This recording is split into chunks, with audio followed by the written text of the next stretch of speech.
My name is Miss Amo, and I'm going to speak to you about what it's like to study economics at LAE Tottenham. So, the economics course requires students to develop an understanding of economic concepts and theories through critical consideration of current economic issues, problems, and instructions that affect everyday life. So, we're going to analyze, explain, and evaluate the strengths and the weaknesses of the market economy and the role of the government within it, developing a critical approach to economic models and methods of inquiry. For example, have you ever wondered why countries like to spend so much money developing nuclear weapons when no one's ever really likely to use them?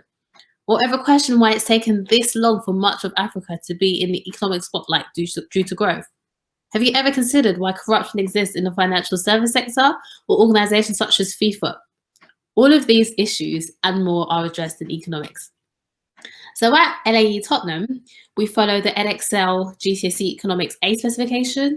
You can find the full details online and have a look at what that's like. We follow a linear course structured into 4 themes and delivered over 2 years. So themes 1 and 3 cover microeconomics and themes 2 and 4 cover macroeconomics.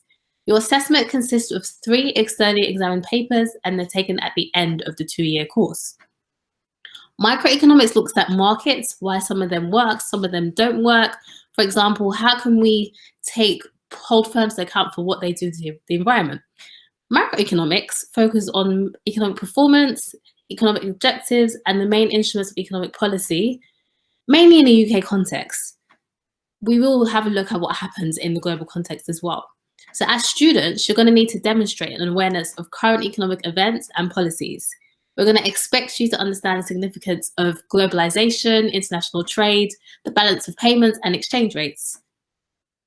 You're taught using a variety of teaching methods and materials. There's group work, presentations, debates. You're going to have some online learning as well, TV programs.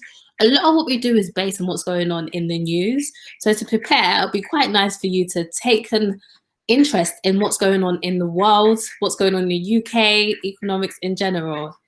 Another thing that's quite useful is to have an aptitude for mathematics. So you don't really have to deal with complicated formula, but you need to be able to logically interpret data. So that's why mathematics is quite useful, also working at percentages. Anyone who has these skills is likely to do really well in economics. So I hope you have a great time finding out a bit more about the course. Have a read of what's going on in current affairs, and we'll see you in September. My name's Amanda and I'm currently studying economics, maths, chemistry and biology. I'm also doing an EPQ as I'm dropping biology at the end of the year. I went to a secondary called Elizabeth Garrett Anderson, which is quite far from LAET, and I'm hoping to go into uni to do an economics related degree. My name is Yan Ling and I'm a year 13 student studying maths, further maths and economics. Previously, I attended Leytonstone School. Economics has transformed my perception of human society and also some of the key questions about the world we live in. This is why I'll pursue a degree in Economic Studies and GST at the University of Warwick in September. I would say the best thing about studying economics would probably be the ability to take what you've learnt from the classroom and directly apply it to what's going on around you. I really like its relevance to everyday life as it helps me gain a deeper understanding for the subject. The teachers are truly experienced in what they teach and always keep concepts applied to the real world. The biggest challenge that I faced this year would probably have to be getting to grips with how far it takes me to travel to and from school, which is the case for many students that come here. But it's taught me to be a lot more self-disciplined and has taught me how to structure my time a lot better. One of the most difficult challenges I face is balancing revision between subjects, especially when exams are approaching.